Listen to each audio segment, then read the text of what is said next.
Welcome to Old World Forge. Today we're going to be making a hunting knife. It's not going to be a traditional style hunting knife or anything like that. I'm just going to see what happens. Today is going to be a fun build. There is going to be a lot of waiting and standing around in this video. When you watch videos on YouTube or whatever, it goes pretty quickly. You see a big build and it happens in 12 to 13 minutes. Well, that's a lot of editing, a lot of time. So today we're going to kind of do something a little bit different. We're going to do this in parts probably because it is going to take a while. But I want to show what really happens. It's going to take a while. Like now, the steel is heating up. It takes a minute for that to happen. Planning, you might pull the steel out of the fire and sit there and look at it. What the heck? You know, what am I going to do? Anyway, you'll see. It's going to be a fun build, and I'm glad you're here with me. So let's do this.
So I'm thinking this is going to be about 8.5 to 9 inch long hunting knife.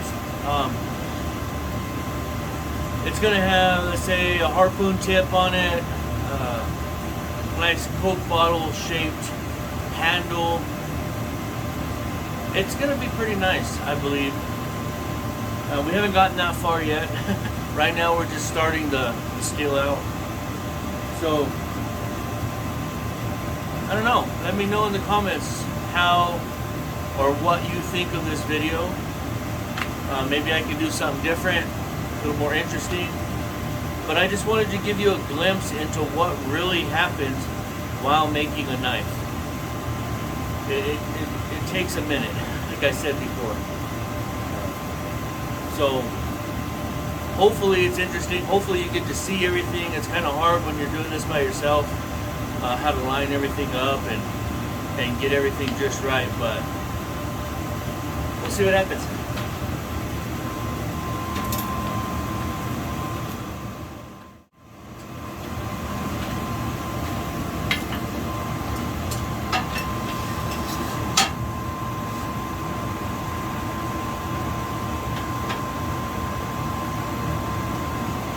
Whew.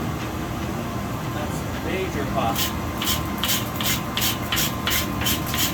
That's like forge welding temperature hot.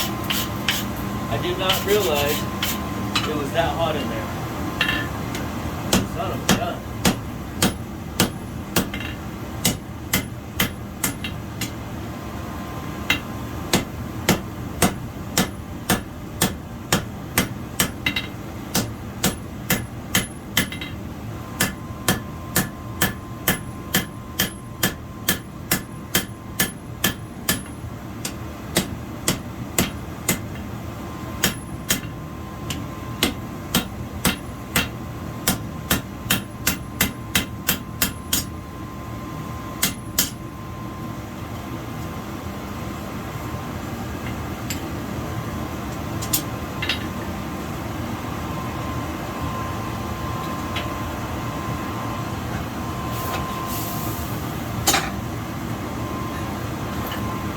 So what happened there was that I had the forge, the door closed on it.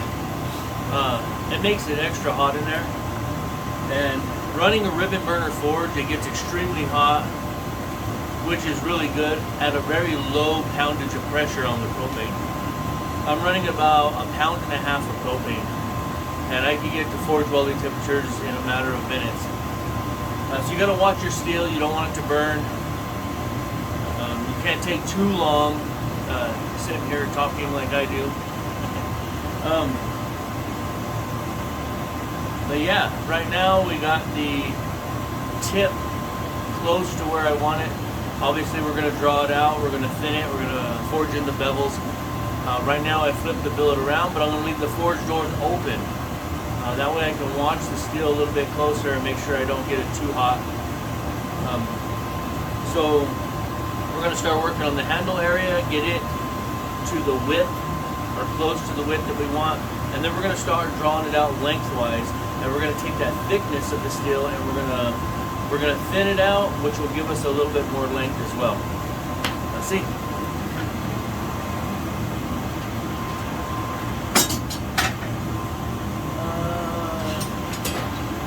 Different top. This.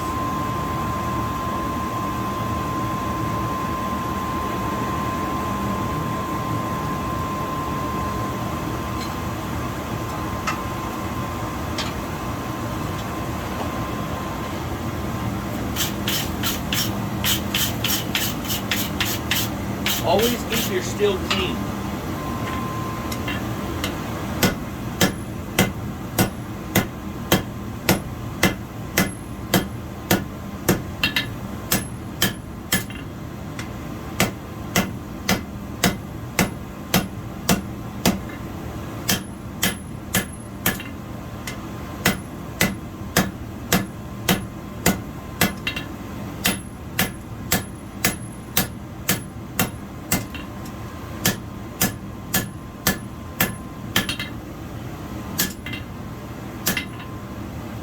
Doesn't look like much now, but it will.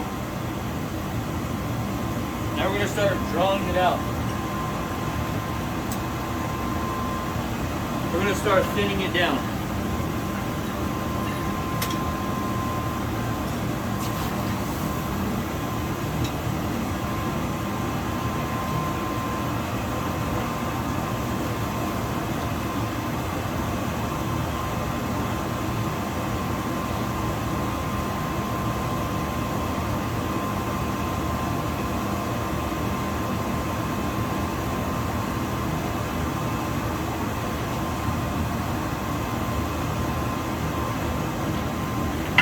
When I say always keep your steel clean, you get a lot of forge scale buildup on it. You get lots of things with the air mixture, the gas, and all this stuff.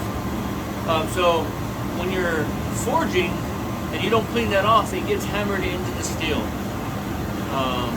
Sometimes it looks good, sometimes it doesn't, but it depends on how clean you want it to come out.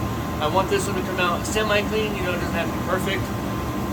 But you want to take it out and you want to scrub it with a nice wire brush and give it a good brushing, and that'll help with the buildup.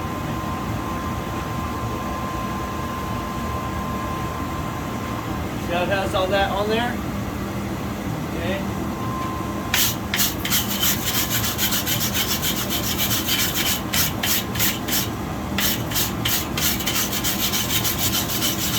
Clean that off. Take it over here to the horn of the anvil, start drawing it out.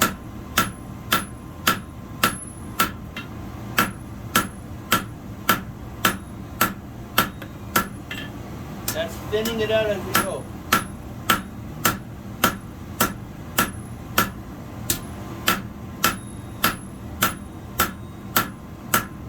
And take it over here to the flat and do some planting.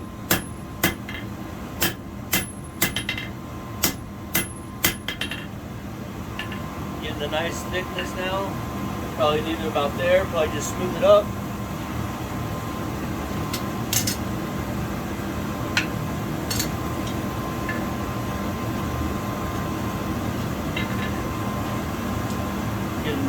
babe.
When it gets cold like this, you don't want to forge it, okay? I'm still hitting it, yes. What I'm doing is just straightening it up. You want to make sure your workpiece is pretty straight when it goes back and forth. You don't have to worry about that when you come out. You can just go straight to work. I'm also taking all these little humps here, kind of just blanishing them out, smoothing them out a little bit, nothing too aggressive. Pretty straight, and now we'll go back to the fire.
start working on the handle.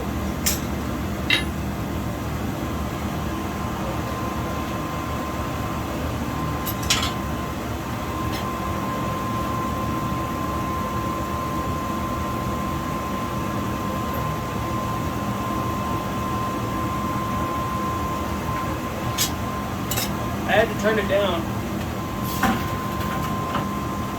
to about a pound of pressure.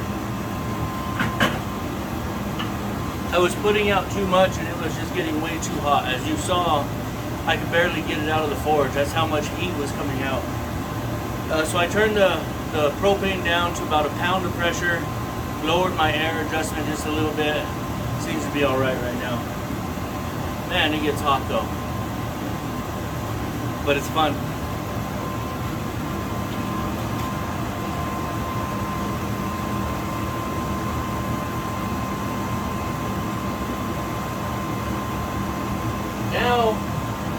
Now we have to decide where we want the guard, if you will, or the handle to start, and then come back off of that.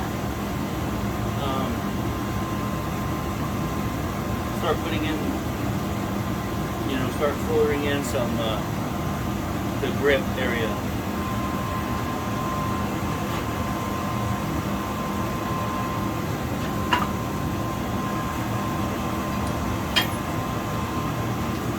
So I know on my anvil right here is about 2 inches.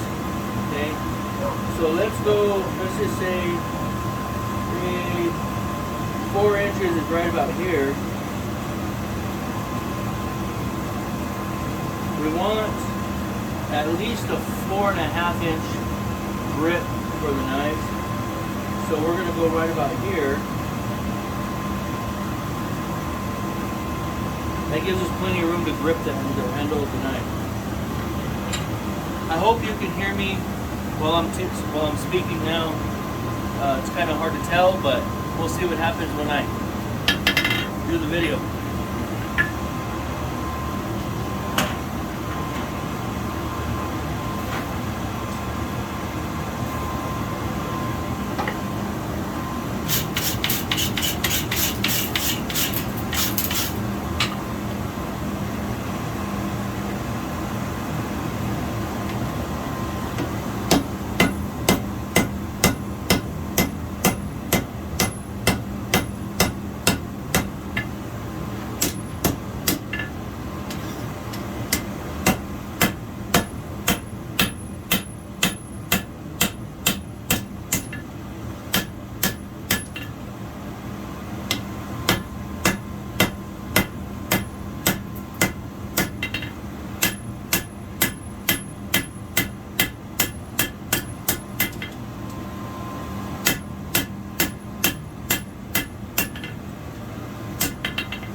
Good size knife.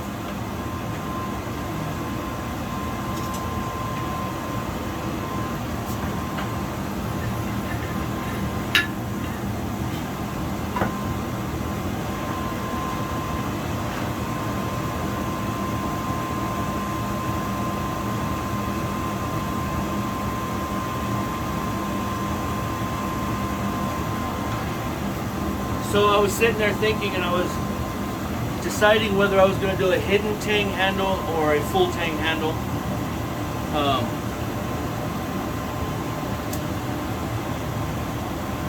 I don't know. If I do a hidden tang handle, then I can make the blade a lot longer with the material that we have. If I make a full tang handle though, it'll be all one piece, nice and solid feeling in your hand, Probably about what we're going to do. I'm going to go with the full tang. I think I'm going to do a distal taper though through to the back of the tang, make it a little bit thinner in the back. Yeah, I think that's what we're going to do.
need a little bit wider here.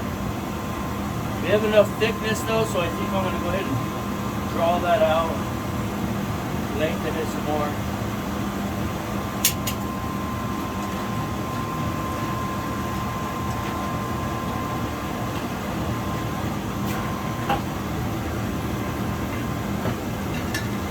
See, this is my whole point. It takes a while to forge one out, to do the thinking, the planning. I'm not ranting, but a lot of people have a hard time paying the amount of money asked for these knives. They think they can just run down to the big box stores and just pick one up for 20, 30 bucks, an expensive one, $100, whatever, to them, okay? But when you get a truly hand-forged piece of art, a knife or a sword or something that can be passed down from generation to generation,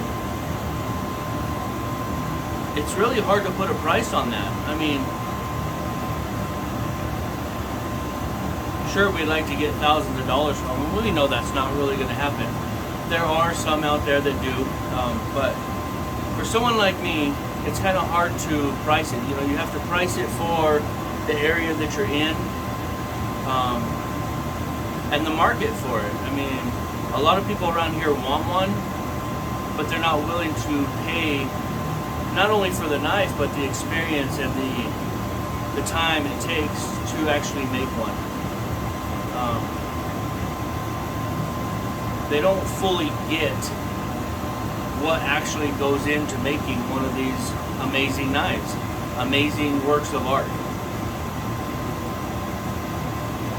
So hopefully this will help see what all goes through it. I mean, obviously I'm going to be editing the video, taking some things out, you know, but I want you to get the gist. I want you to get to experience the time, even if it's for a short amount of time, but the time it takes to make one of these.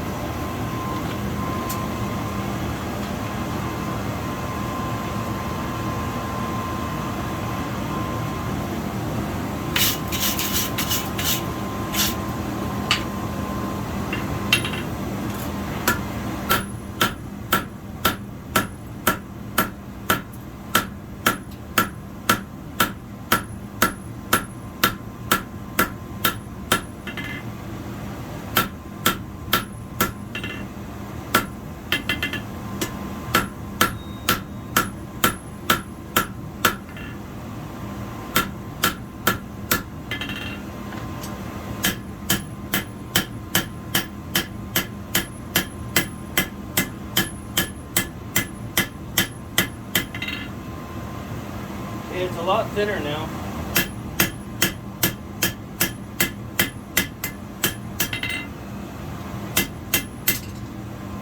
And we have surpassed, oh, we're right at the 4.5 mark with a good width.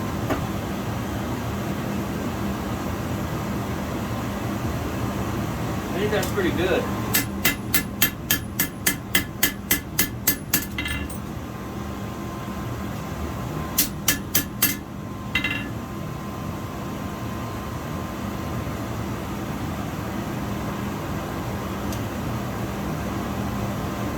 I think maybe we're going to draw out and thin down the blade. So I got this blade shape going on now. As you can see, it's a lot thinner here than it is up here. We're going to probably thin that out a little bit. Let's do that. I don't want it too thin though, because I need to grind it flat.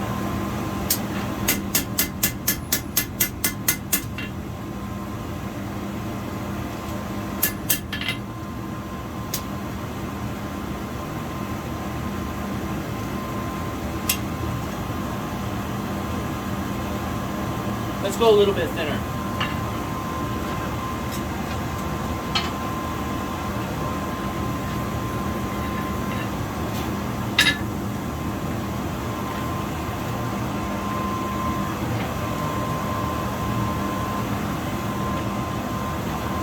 I'm back. Had to go get some water.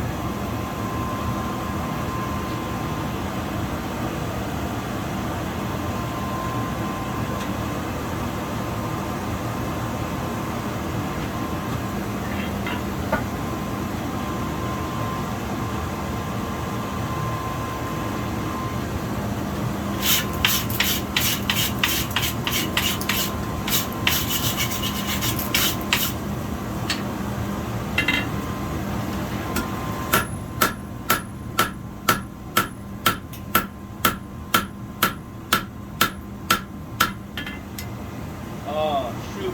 See, I got too thin on the edge. All right, though.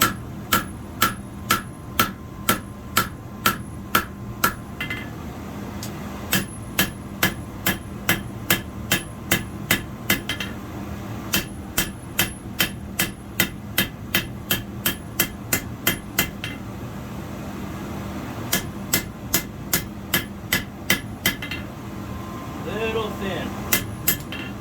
Won't hurt nothing. I can still use it.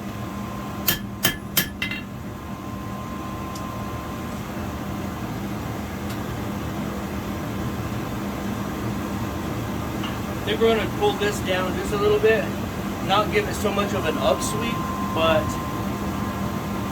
sorry, I don't know where the camera's at. I'm going to pull this down. I don't really like this upsweep part, so we're gonna kind of taper that down a little bit. That'll give us a little bit more thickness there. Let's do it.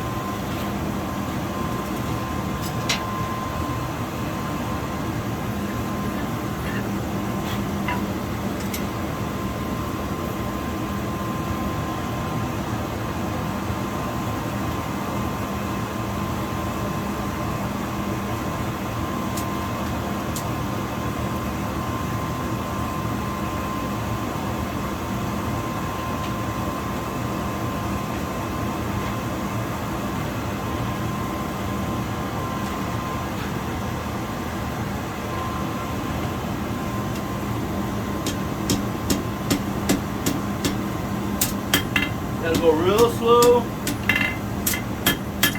You don't mess up the tip. You get a fold in it.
Now I'm starting to do the bevels.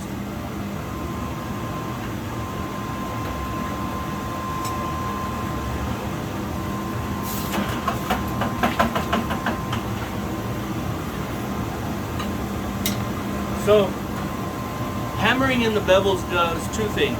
One, you get the shape that you want, and you're forging to finish shape, I guess. Besides the the profile, you clean it up a little bit. 2, less material waste. So if I were to leave it thick and I go to the grinder and I'm grinding away all that material, it's kind of just a waste of material. So there's benefits in both, doing it both ways.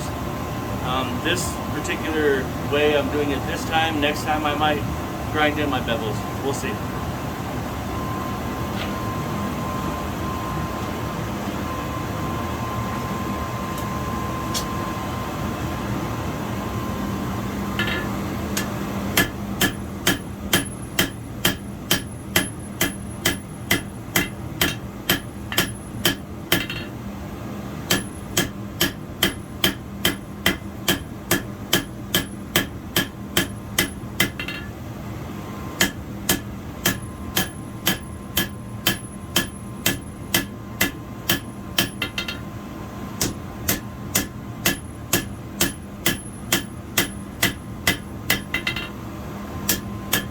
Now I'm starting to get that banana shape. Okay, I'm gonna pull this down a little bit. You can already see how thin the edge of that is. I don't want to go much thinner than that though.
Okay, I got to use my glove for this one. I'm going to be holding this. This is my flatter, okay, because it's flat. And I'm going to be flattening out the billet, getting all those little ridges, those little hammer marks, start flattening those out. And then we'll see how it looks. From there, we're going to go grind in the profile. So, let's see.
Pretty flat now.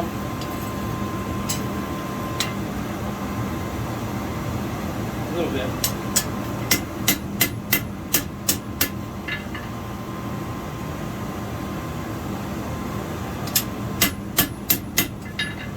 Too much.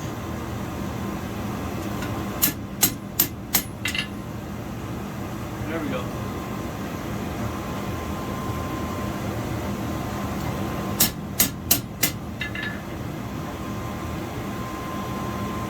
All right, let's get in the vise.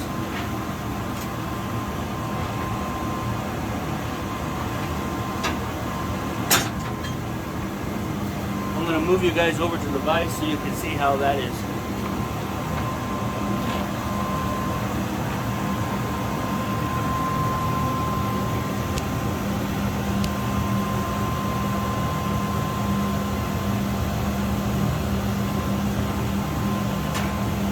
Don't pay attention to that anvil right there. It's just an 1853 Peter, right? Just saying.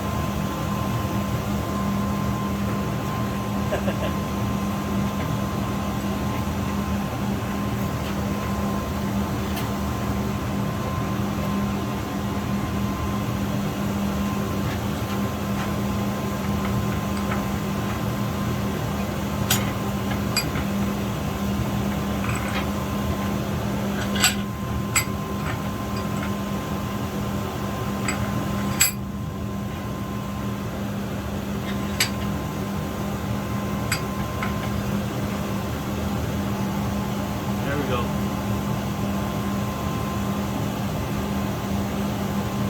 Nice and straight.